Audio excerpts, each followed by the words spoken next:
व्यासपीठ पर विराजमान परम श्रद्धेय अनंत श्री विभूषित श्री राम मोहन महाराज जी, जिनके मुखारविंद से रसमयी, संगीतमयी, साहित्यमयी, लालित्यमयी भगवान की कथा आप सभी लोग श्रवण कर रहे हैं, जिनके दर्शन समागम मिलन और उनकी वाणी श्रवण करके हमारे जीवन की जो पाप राशि है वो समाप्त हो जाती है। बंधुओं, श्रीमद्भागवत महापुराण की कथा पूज्य महाराज श्री से आप सभी लोग सुन रहे हैं।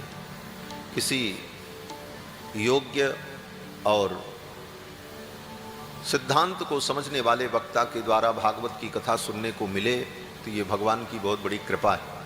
आप यही समझो कि आप पर भगवान की कृपा है कि ऐसे वक्ता आपको कथा सुना रहे। भगवान की कथा हमारे जीवन में रस का संचार करती है और कथा के माध्यम से ही हमको आपको धर्म का बोध होता है। रस का संचार करती है और कथा के माध्यम से ही हमको आपको धर्म का बोध होता है। विचार करो, आज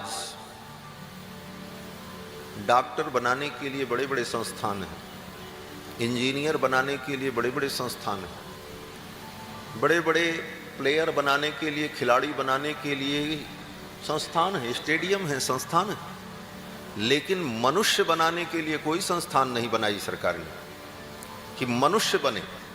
पहले तो हमको आपको मनुष्य बनना बहुत जरूरी है। डॉक्टर इंजीनियर बनना, बहुत बड़ा सेलिब्रिटी बन जाना, ये महत्वपूर्ण नहीं। ये महत्वपूर्ण ये है कि पहले हम मानव बन जाए। मानव बनाने की कोई पाठशाला सरकारों के द्वारा नहीं खोली जा रही जिसमें नैतिकता का ज्ञान कराया जाए, व्यक्ति को सच्चरित्र बनाया जाए, व्यक्ति को दयाशील बनाया जाए, व्यक्ति को समाज की सेवा के योग्य बनाया जाए, उनके अंदर दया और करुणा के संस्कार भरे जाएं।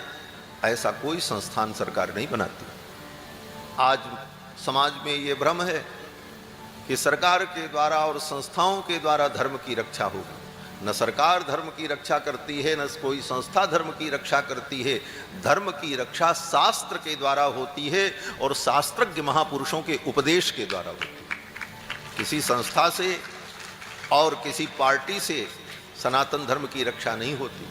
जब पार्टियां नहीं थीं, संस्थाएं नहीं थीं, तब इस धर्म के ऊपर मुगलों ने, अंग्रेजों ने, कितने कितने विधर्मियों ने आक्रमण किया। उस समय भी सनातन धर्म को अगर किसी ने बचाया तो ऋषियों ने बचाया, संतों ने बचाया और हमारे शास्त्र ने बचाया।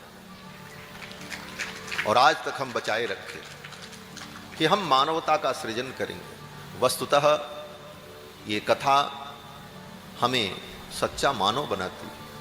पहले तो मानव बनना बहुत जरूरी है। हम मानव बन जाए।